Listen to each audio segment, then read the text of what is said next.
Shalom kekasih-kekasih Tuhan. Renungan pada hari ini berjudul Niniwe. Sebelum kita mendengarkan renungan pada saat ini, marilah kita mengawalinya dengan berdoa. Bapa, di dalam nama Tuhan Yesus Kristus ya Roh Kudus, kami sadar bahwa kami ini lemah. Untuk itu kuatkanlah hati dan pikiran kami dengan kebenaran firman-Mu ya Tuhan. Di dalam nama Tuhan Yesus Kristus. Amin. Firman Tuhan pada saat ini terambil dari Yunus 3 ayat 10.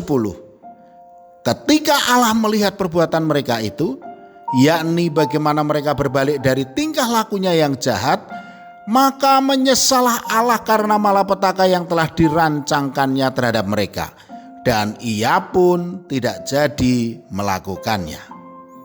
Kekasih-kekasih Tuhan, di zaman Nabi Yunus, kebiadaban dan kekejaman orang-orang Niniwe ini sudah sangat terkenal. Bahkan dikatakan dalam Nahum 1 ayat 1, Niniwe dicap sebagai kota penumpah darah. Dikatakan demikian, celakalah kota penumpah darah itu, seluruhnya dusta belaka, penuh dengan perampasan dan tidak henti-hentinya penerkaman. Ishtar adalah dewi cinta dan perang. Dia ini adalah ilah atau berhala utama orang-orang Niniwe. Mereka memuja Ishtar sebagai lambang kebebasan untuk melakukan segala bentuk kesenangan pribadi dan kekerasan. Bahkan membunuh untuk kesenangan pun diperbolehkan. Kebobrokan terjadi di mana-mana. Persundalan, persinahan, hobi perang, praktek sihir, dan pelacuran pun merajalela. Niniwe juga melambangkan tentang kesombongan, kekuasaan, keangkuhan, kejahatan dan lain sebagainya. Tentunya Yunus sudah mendengar tentang kebiadaban bangsa ini. Bahkan mungkin juga ada kawan atau keluarga Yunus yang telah menjadi korban di Niniwe, sehingga Yunus sulit untuk mengampuni orang-orang yang ada di Niniwe. Karena kejahatan Niniwe, sebagai manusia rasanya wajar jika Yunus itu marah, dan Yunus hanya mau Tuhan menghukumnya, bukan untuk mengampuninya. Saudaraku, mengampuni bukanlah perkara yang mudah untuk bisa dilakukan, bahkan sekelas Yunus. Mungkin kita juga sudah tidak dihargai, direndahkan, dikhianati, dilupakan, jasa kita nggak diingat dan lain sebagainya.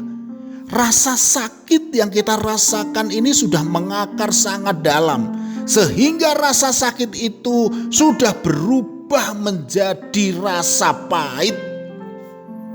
Untuk hal seperti itulah Yunus mengabaikan perintah Tuhan, sehingga dia lari dari panggilan Tuhan. Dia menganggap Niniwe ini tidak layak menerima pengampunan. Yang pantas buat kota itu adalah kehancuran.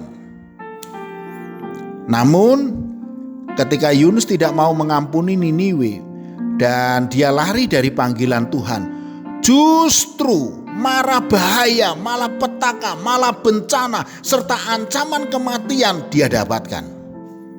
Namun ketika Yunus sadar akan hal itu, kemudian Yunus mau bertobat, kembali kepada Tuhan dan melakukan perintahnya, yang terjadi Yunus diselamatkan Tuhan.